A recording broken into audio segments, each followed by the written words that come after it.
मैंने जितना सोचा था ये तो उससे भी ज्यादा आसान है।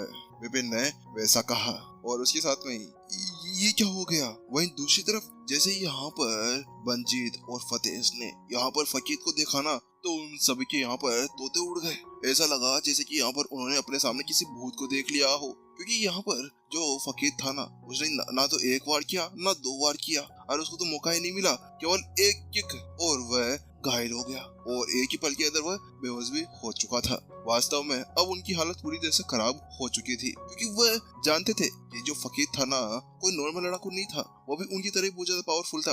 लेकिन इस तरह से उसकी ऐसी हालत देखना उनसे देखा नहीं जा रहा था। ये चल क्या रहा है, आखिरकार ये इस तरह से कैसे हार सकता है। वहीं दूसरी तरफ जो अद्विक था ना, उसकी भी हालत पूरी तरह से खराब हो गई थी। वैसे हाँ, उसको पता तो था कि यहाँ पे विपिन ही जीतने वाला था, लेकिन फिर भी यहाँ पर इतनी जल्दी उसने बिल्कुल भी नहीं सोचा था।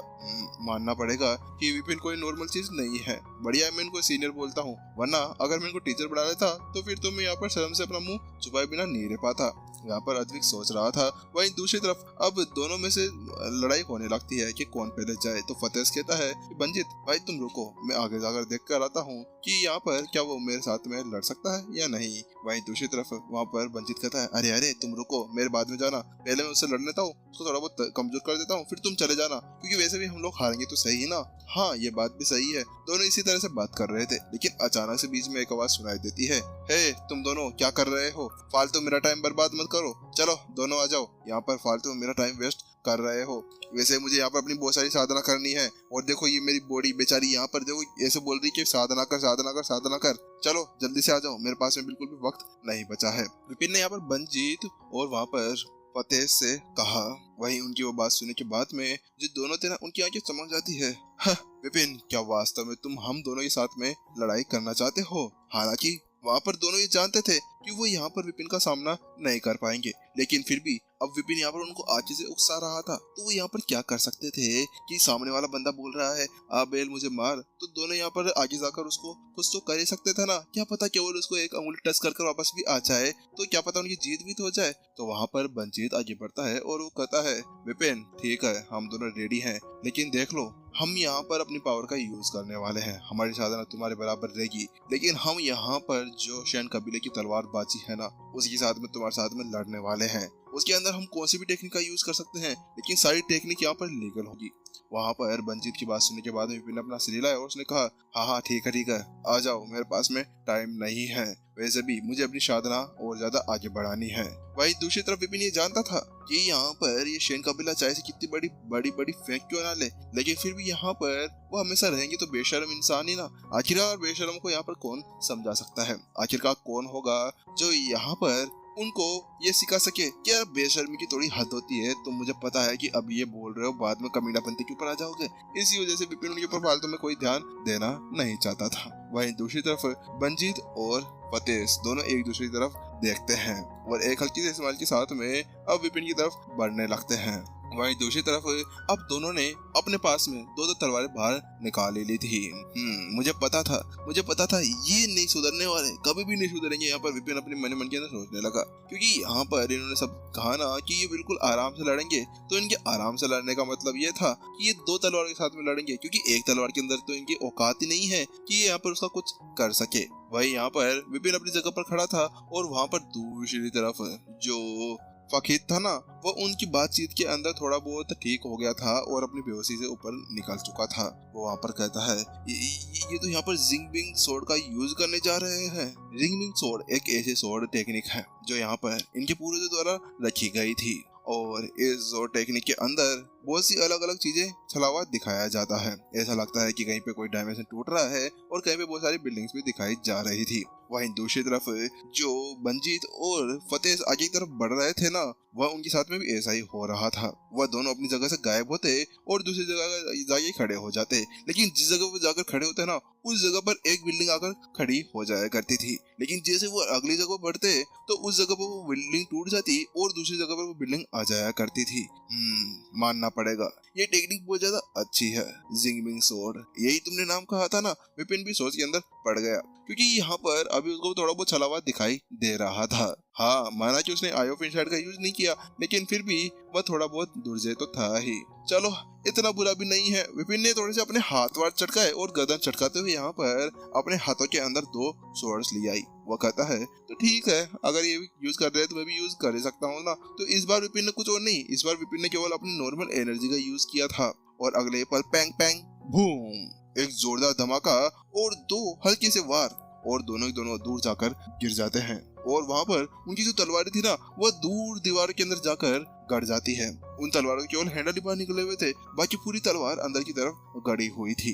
वहीं दूसरी तरफ बंजित वहां पर अपने घुटनों के बल बैठता है और कहता है, विपिन, हम हार गए हैं। वास्तव में बंजित और फतेह को पहले ही पता था कि ऐसा ही कुछ होने वाला था, लेकिन इतना कुछ नहीं सोचा था कि वह इस तरह से यहाँ पर उनकी जिंगमिंग शॉट का सामना कर सकेगा, क्योंकि यहाँ पर जिंगमिंग शॉट कोई नॉर्मल चीज बिल्कुल भी नहीं थी। वहीं जहाँ पर वो इसी तरह सोच रहा था, विपिन कहता है, हाँ तो मैंने कब कहा तुम जीत गए, चलो अब जहाँ पर हमने शर्त लगाई थी ना, वो शर्त पूरी करो, मुझे जल्दी से यहाँ पर मेन वर्स दिखा दो। वहाँ पर विपिन कहता है, तो वहीं पर ही जो बंजित था ना, वो कहता है, हाँ विपिन, चिंता मत करो, मैं यहाँ पर अपने वादे के ऊपर खड़ा उतरता हूँ। मैं तुम्हें वहाँ पर लेकर जाऊंगा जहाँ पर वह सभी बुक्स रखी गई है। हाँ, हालांकि वहाँ पर तुम्हें केवल 2 घंटे मिलने वाले हैं, 2 घंटे से ज्यादा तुम्हें कुछ भी नहीं मिल पाएंगे। वहाँ पर बंजित कह रहा था। बात कुछ ऐसी थी कि वहाँ पर कोई टाइम लिमिटेशन तो नहीं थी, लेकिन ऐसा तो न होता कि यहाँ पर कोई भी बंदा आ जाता ऐरा गहरा और वहाँ पर उस मुल्क के अंदर ही बैठ जाता। अरे क्या पता वो वहाँ पर कॉपी करने बैठ जाता। इसी वजह से बंजित ने पूरा दिमाग लगा कर यहाँ पर उसके बारे में सोच लिया था। विपिन ने भी अपना शरीर ला दिया। वैसे वो जान गया था कि बंजित क्या करना चाह रहा था, लेकिन विपिन को यहाँ पर कोई जरूरत थी नहीं। विपिन के पास में क्या थी? उन कब्बू का अबू, उन कभी का बब्बू, और वह थी स्वर्ग की लाइब्रेरी जो थी डब्बू। और इसी वजह से यहाँ पर उसको ज्यादा टाइम लगने वाला नहीं था। जल्दी यहाँ पर विपिन, बंजित और तीनों और साथ में अद्विक भी थे, सीधे यहाँ पर पहुंच गए उस लाइब्रेरी के बाहर। जब वो वहां पर पहुंचे तो वहां पर गेट लगा हुआ था। वो गेट यहाँ पर थोड़ा सा डार्क था और रेड कलर के अंदर चमक रहा था। उसके सामने एक तलवार लगी हुई थी जो दोनों दरवाजों को यहाँ पर बंद कर रखी हुई थी। यहाँ पर बंजित कहता है, ठीक है विपिन, ये है वो तलवार, और यहाँ पर चलो मैं तुम्हें यहाँ पर दिखाता हूँ कि लाइब्रेरी कैसी है।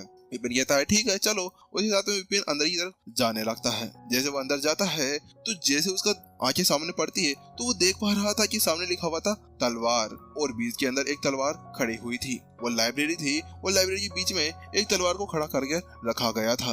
हालांकि वो तलवार दिखने में छोटी नहीं थी, वो बहुत ही ज्यादा बड़ी थी। वो नीचे से लेकर ऊपर तक जा रही थी। उसके चारों तरफ यहाँ पर कुछ अलग अलग सोर्स भी उड़ रही थी, जिनके अलग अलग तरीके से दिखाया गया था, यानी कि उनका एलिमेंट हर एक तरफ से अलग था, और उसके चारों तरफ एक फॉर्मेशन भी लगाई गई थी।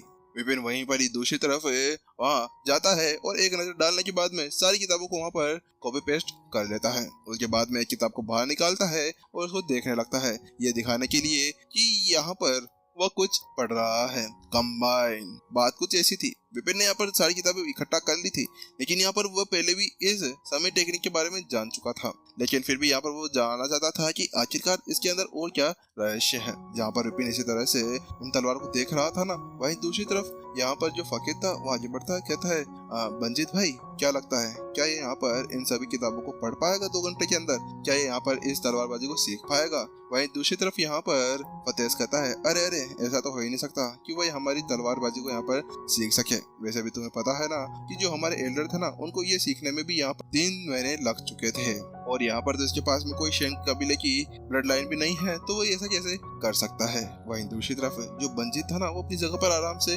खड़ा था। वहीं दूसरी तरफ फकीर और जब फतेह उसको देखते हैं ना, तो वो वहाँ पर उसे पूछ ही लेते हैं, क्या हुआ भाई, आखिरकार तुम ऐसे कैसे खड़े हो? तो वो वहाँ पर कहता है, अरे अरे, वो वहाँ पर है ना हमारी तलवारबाजी को सीखने नहीं गया, वो उसके अंदर की गलती को बाहर निकाल के और उनको पढ़ने के लिए गया हुआ है। क्या गलती को निकालने? वहाँ पर फतेह सोच जाता है, वो कहता है, ऐसा कैसे हो सकता है? अरे ये तो हमारे फाउंडर्स द्वारा लिखी गई तलवारबाजी थी, आखिरकार इसके अंदर कोई गलतियाँ कैसे हो सकती है? हमारे एल्डर विपुल भी यहाँ पर ऐसा कुछ नहीं कर पाएंगे, तो क्या तुम्हें लगता है कि यहाँ पर ऐसा कुछ कर सकता है? वह तीनों इसी तरह से बात कर ही रहे थे कि अचानक से कच, वो जहाँ पर वो तलवार खड़ी थी ना, वो अचानक से उसके ऊपर एक क्रैक आ जाता है, और उसी तरफ अब सभी की निगाहें चली जाती है और तलवार टूटते टूटते वहाँ पर उसको भगाने भागते हैं, लेकिन एपिसोड वहीं खत्म हो जाता है। नेक्स्ट एपिसोड में देखते हैं कि अब आगे आने वाले एपिसोड्स के अंदर क्या अब विपिन अपने अब्बू के साथ में लड़ने वाला था। अब देखते हैं आखिरकार कौन जीतता है, डैड जीतता है या बेटा जीतता है, किसकी होती है हालत खराब, इसका चलेगा पता आगे आने वाले एपिसोड के अंदर। और किस चीज को यहाँ पर नेक्स्ट एपिसोड का इंतजार है, कृपया करके कमेंट सेक्शन के अंदर तो बताइए ना। और ये सस्पेंस वाला एपिसोड बिल्कुल भी नहीं है, इसी वजह से इस बात को बिल्कुल भी दिल के ऊपर ना ले, मैं तो केवल छोटा मोटा मजाक कर रहा था। और अगर आप लोग स्टोरी हैपनिंग चैनल के ऊपर नए हैं, चैनल को सब्सक्राइब जरूर कर दे और आगे आने वाले एपिसोड्स को जरूर सबसे पहले देखने के लिए यहाँ पर बेल आइकन के ऊपर क्लिक भी कर दे, जिसके साथ में आपको बेल आइकन नोटिफिकेशन जल्दी जल्दी मिल जाएगी। चलिए गाइस, जल्दी ही मिलते हैं नेक्स्ट एपिसोड के अंदर, जब तक के लिए